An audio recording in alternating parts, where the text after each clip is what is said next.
Good morning. I'm Pastor Bill from Open Door Baptist Church in Morehead City, and thanks for coming back for another word of encouragement.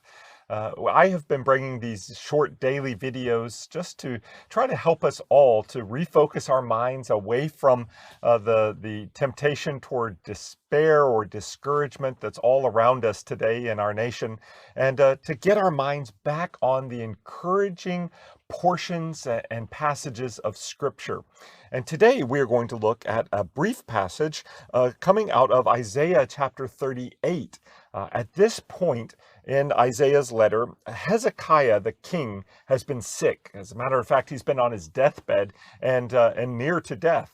But he called out to the Lord, and the Lord has promised to rescue him and bring him back to life and health. And so, in response to that, Hezekiah the king wrote this poem. And this is the second half of his poem of thanksgiving. And it says, O Lord, by these things men live, and in all these is the life of my spirit. O restore me to health and make me live. Behold, it was for my welfare that I had great bitterness, but in love you have delivered my life from the pit of destruction, for you have cast all my sins behind your back. For Sheol does not thank you, death does not praise you. Those who go down to the pit do not hope for your faithfulness. The living, he thanks you as I do this day. The Father makes known to the children your faithfulness. The Lord will save me, and we will play my music on stringed instruments all the days of our lives at the house of the Lord. Well, if you are experiencing good health today, literally, if you are living today, then you owe God your thanks and your praise and your song, just like Hezekiah did.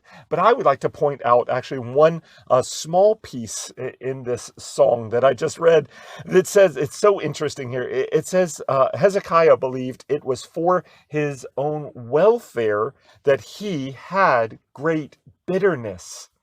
Have you ever thought about that? If you are experiencing trouble, it's for your own welfare because it should take your mind back to God. It should remind you of your dependence and your need for God, and that is indeed for your welfare today.